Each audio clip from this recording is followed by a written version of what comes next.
Arte da engenharia.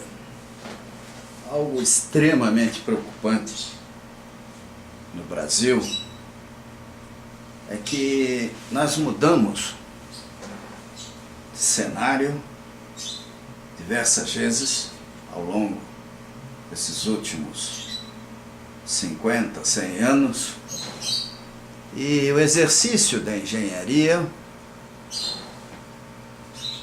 teve seus ápices, como a construção das grandes hidrelétricas, e depois afundou a partir da crise econômica que durou muito tempo. Nesses últimos 20, 30 anos, as coisas foram parando. Em 1977, eu estive na Alemanha numa missão brasileira e lá um diretor de uma multinacional disse que, uma grande multinacional, que nos disse que não tinha interesse mais de vender para o Brasil porque o Brasil estava quebrado. E a verdade é que aí para fazer caixa a indústria brasileira foi preterida e o que importava era desenvolver projetos que paralelamente trouxessem divisas para o Brasil. O setor elétrico foi travado porque era uma das maneiras de obter crédito lá fora, e outros também. Com isso, as grandes empresas estatais regrediram. Posteriormente, e mesmo naquela época, começamos a ter os diretores de Xerox, né? A lógica mesquinha de administrar uma empresa onde o que valia era não fazer nada, né? Porque até dá para entender, se a gente trabalhasse, estaria forçando custos que as empresas, as concessionárias não tinham como pagar. E o Brasil começou a parar. O problema é que nessa paralisação nós deixamos de ter uma visão adequada da engenharia. Afinal, o que é engenharia? Como é que os nossos profissionais devem ser formados? Eu não me esqueço, participando de uma discussão até da ementa do programa de um curso de engenharia elétrica aqui em Curitiba, o coordenador dizia que o ideal era ensinar a moçada a fazer instalações elétricas, que era isso que estava dando dinheiro na época. Era, vamos dizer, esse espaço cartorial até, porque não há necessidade de engenheiro para 90% no mínimo dessas instalações, era a chance dele encontrar serviço, fazendo desenhozinho, especificando coisas que depois o eletricista mal tomava conhecimento. Mas, felizmente, o Brasil está saindo disso. Nós vemos aí a Petrobras dando um show, o Vale do Rio Doce, a construção de ferrovias, a necessidade de ampliar aeroportos, a retomada da construção das grandes usinas e até, mais perigoso, a multiplicação de pequenas centrais hidrelétricas, de instalações de médio porte, para as quais, com certeza, nós teremos dificuldades imensas de formação de equipes de manutenção e operação. O projeto é uma coisa, o pessoal praticamente tem pronto, às vezes em computador, o que precisa ser feito. E o fabricante diz para ele o que tem E o indivíduo, para enfeitar o pavão, mais o pessoal do meio ambiente apelam para o próprio governo para obter informações que depois devolvem ao governo, e a agência olha como se nunca tivesse visto ou não tivesse outra opção para analisar a calha daquele rio ou aquele ambiente. Nós vivemos num país de faz de conta, né? E as agências é um exemplo clássico. Partimos para a privatização e o discurso do governo é que as agências reguladoras dariam segurança. Só que não viabilizaram essas agências de forma adequada. Não formaram quadros permanentes. Houve contingenciamento feroz de recursos sobre as agências. E assim, sem fiscalização, sem controle adequado, muitos estados nem têm agências. Em muitos lugares a fiscalização fica na mão de pessoas de repartições públicas absolutamente distantes do que está sendo feito. O resultado é que o Brasil agora, de ano a ano, mostra tragédias inimagináveis. Nós não temos furacão, terremoto, vulcão em atividade, poderemos ter, não caiu nenhum asteroide por aqui, não aconteceu de termos que enfrentar um maremoto de grandes proporções, mas nós temos uma dose de fatalismo e de irresponsabilidade que não tem limite. Entramos no discurso ideológico, importamos problemas.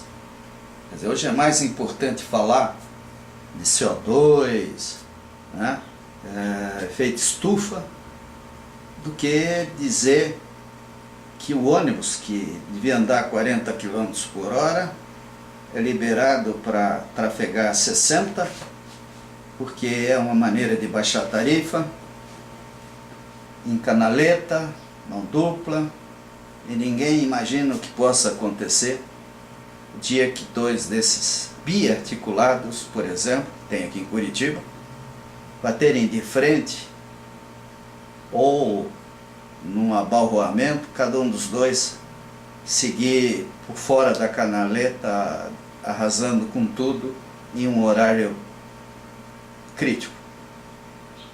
É obrigação nossa, como engenheiros, imaginar essas situações, calcular a probabilidade, dizer quais são os riscos. Aí, um tempo atrás, conversando com um motorista, ele dizia: olha, Cascais, por falta de manutenção, até citou os lugares, no piso das canaletas, o último segmento do biarticulado vem bambeando.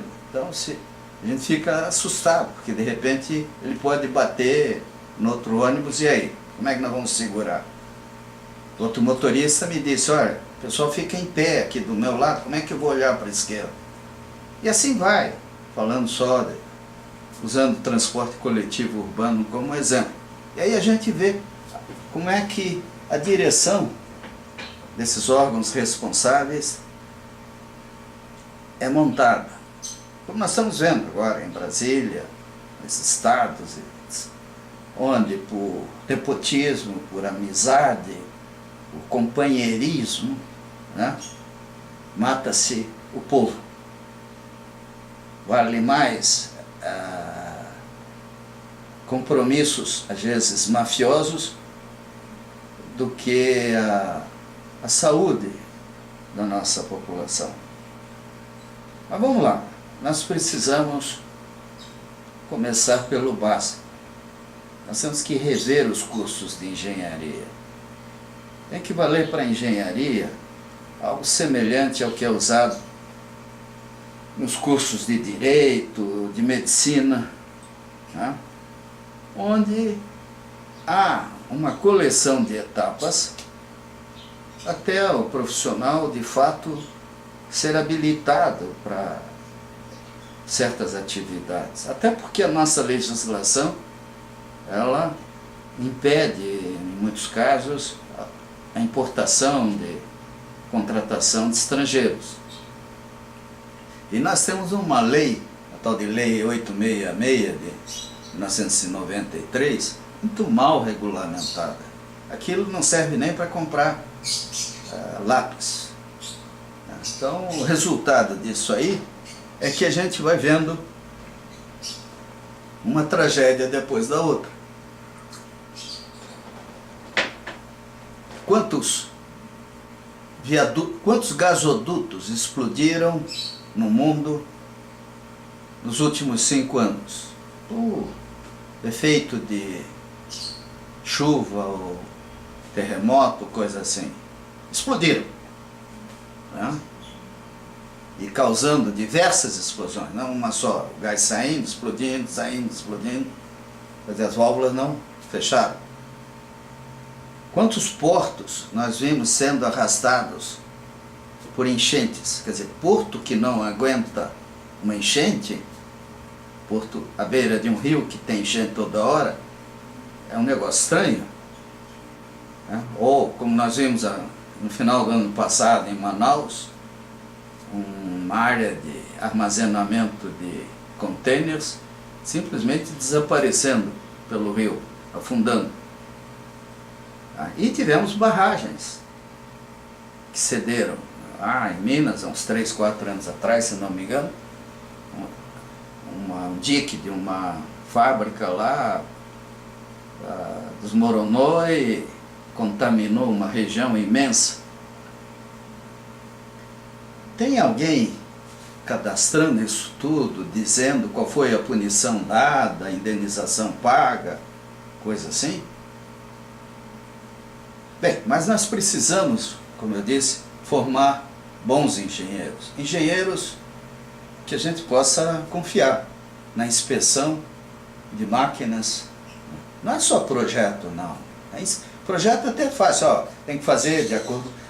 Um edital concorrência poderia ter 1 ou 2 páginas só, desde que com uma definição muito explícita de quem paga a conta se algo der errado, né? Seguro, desempenho, coisas assim. Transferir até para as seguradoras a responsabilidade de uma inspeção que nós não somos capazes de fazer, talvez. Mas a coisa chegou a ponto de a gente ver, como o caso de Itaipu, onde 2 máquinas levaram anos para... As últimas 2, depois de 1 tonelada de máquinas feitas, para entrar em operação. Como é que pode isso? Ou, né, a gente ser tão mal, vamos dizer, viver assustado com aquilo que compra. Né? Tal do direito do consumidor no Brasil é uma piada. O consumidor virou a última etapa da fábrica. Antigamente as fábricas tinham uma etapa de controle de qualidade forte. Isso parece que foi abandonado. Vende e depois corrige. E corrige muitas vezes deixando um carro numa oficina durante meses, como eu tenho amigos meus aí tem visto, tem falado, ou não corrige. Vendem dizendo que vão fazer que o veículo pode isso, aquilo, e não pode coisa nenhuma. Então, nós precisamos rever o ensino da engenharia. Nós precisamos refazer a regulamentação da Lei 866. Nós precisamos criar prazos nos nossos editais. Tem sentido publicar um edital no dia 29 de dezembro e abrir essa proposta menos de 2 meses após, nas férias, para contratos de concessão, como aconteceu aqui em Curitiba, transporte coletivo, bilionários. O ritual da lei está perfeito, tá? Pode fazer. Não existe nada na lei, lamentavelmente, tá? Nem na regulamentação dessa lei, que imponha maior critério. E nada impede que o presidente da República, dentro de um mês, se quiser, solte um decreto dando um avanço na luta contra a corrupção e os projetos mal feitos. É só querer. Aliás, é um bom teste de idoneidade de qualquer governo. É ver como é que eles vão se comportar, né, diante de evidências jamais do que demonstradas de má qualidade na gestão do bem público. Bem, meus amigos, felizmente hoje em dia temos uma imprensa mais combativa e a internet. Então, graças a isso, estou aqui e pretendo concluir dizendo: vamos refazer a engenharia no Brasil.